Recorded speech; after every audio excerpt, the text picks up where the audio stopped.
السلام علیکم ورحمۃ اللہ۔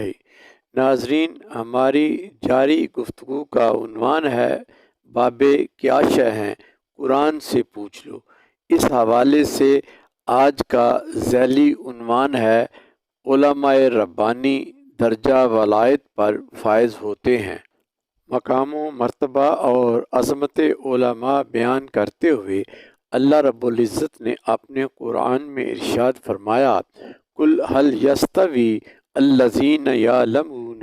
والذین لا یعلمون، یعنی عالم اور جاہل برابر نہیں ہو سکتے، اور خاص طور پر علماء ربانی کے مقام و مرتبہ کی بلندی کا ذکر یوں کیا کہ یرفع اللہ الذین آمنوا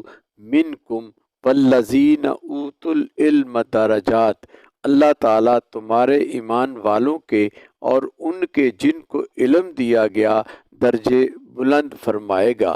یعنی ان علماء ربانی کے جو ایمان لائے اور جنہیں علم سے نوازا گیا، اللہ تعالیٰ ان کو بلند درجات عطا کرنے کا وعدہ فرما رہا ہے،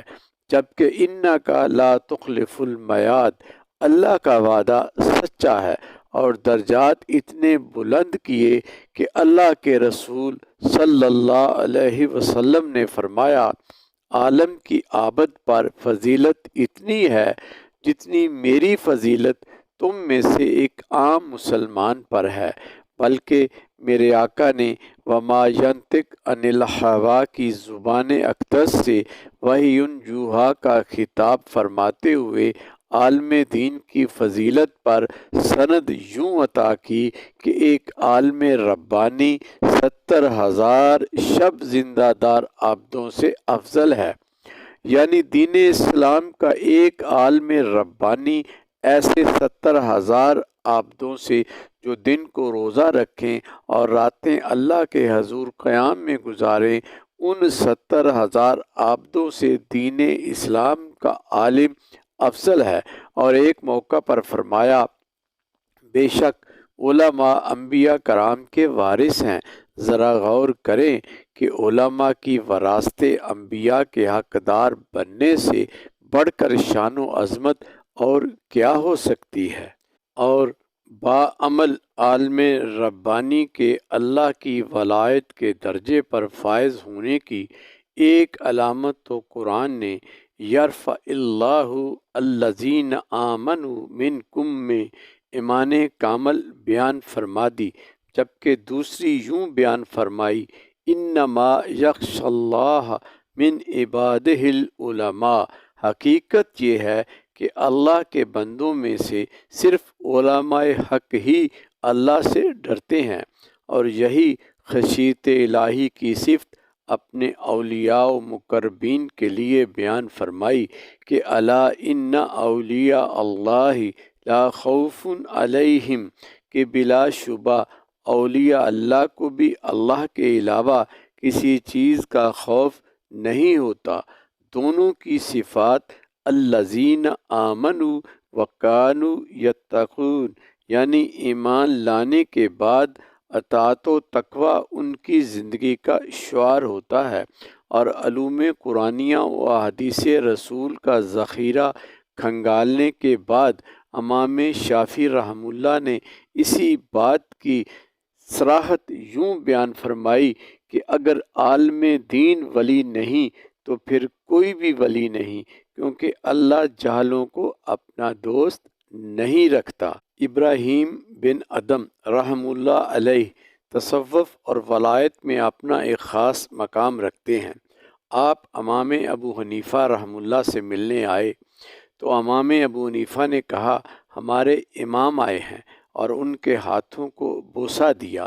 اور ملاقات کے بعد جب جانے لگے تو جاتے وقت ابراہیم بن ادم نے عرض کی کہ مجھے کوئی نصیحت فرمائیں۔ امام ابو حنیفہ نے کہا، رہنے دو، تمہیں ضرورت نہیں، تم اونچے ہو۔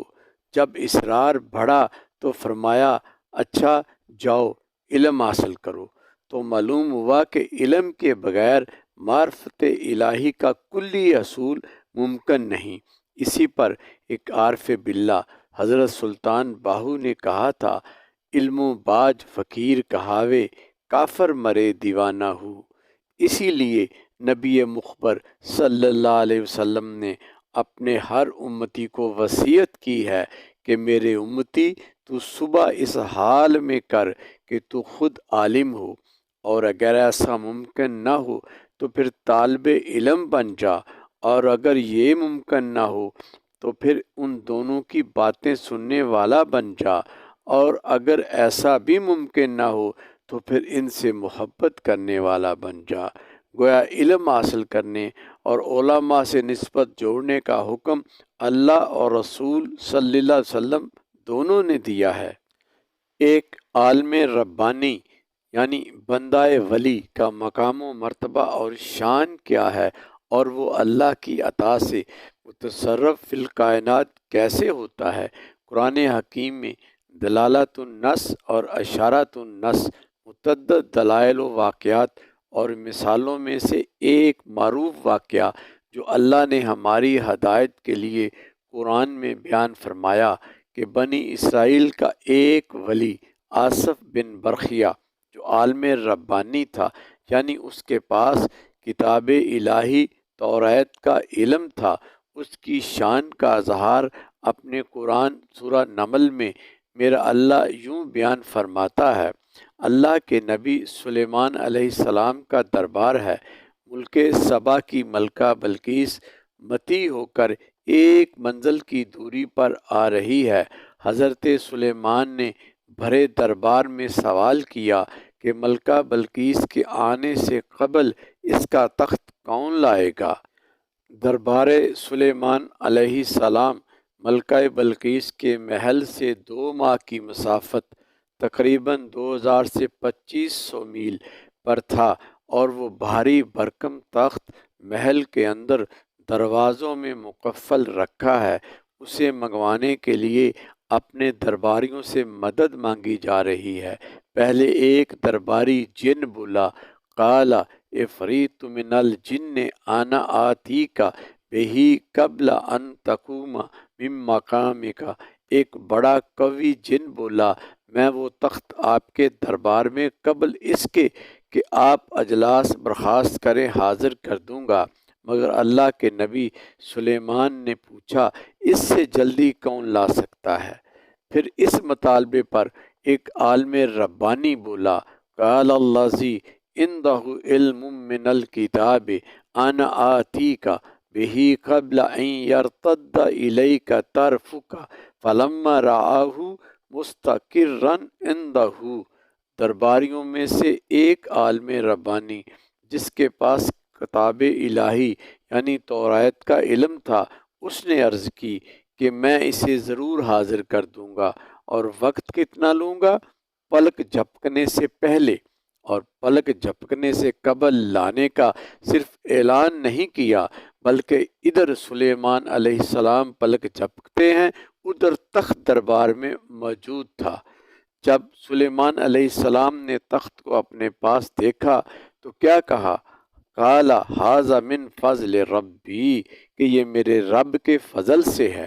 یعنی یہ اس فضل کے صدقے سے ہے جو میرا رب اپنے ولیوں علماء ربانی پر انہیں متصرف فی الکائنات بنا کر ان پر کرتا ہے۔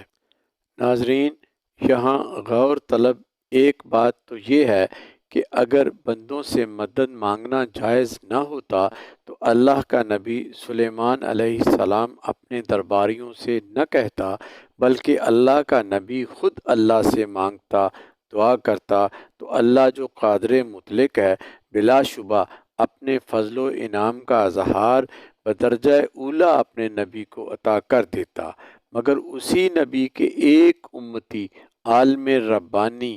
بندہ ولی کے وسیلے سے عطا کرنے کا جواز بنانے کا مقصد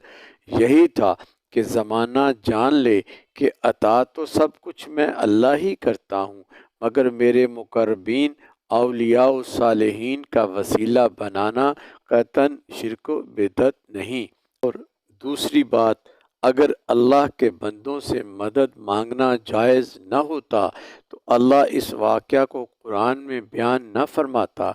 گویا اللہ کے بندوں سے مدد مانگنا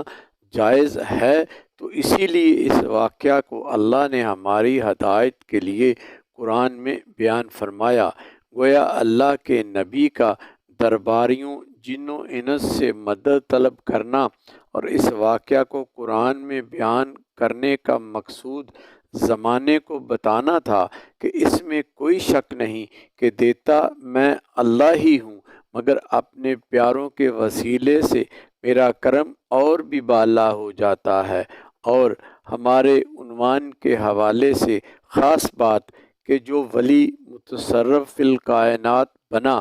قرآن کی روح سے اس ولی کی صفت کیا تھی؟ قال الذی عندہ علم من الکتاب، اس کے پاس کتاب الہی توریت کا علم تھا، یعنی وہ عالم ربانی تھا، عارف باللہ تھا۔ گویا ولی کا تاج کسی جاہل کے سر پر نہیں رکھا جا رہا، کیونکہ اللہ جاہلوں کو دوست نہیں بناتا۔ اسی لیے بلا شبہ ایک باعمل عالم ربانی اللہ کا ولی مقرب ہوتا ہے۔ واللہ عالم بالصواب وما علینا الا البلاغ المبین۔ ناظرین، باب کیا شے ہیں پر گفتگو کا آخری حصہ پارٹ 6 میں ملاحظہ فرمائیں۔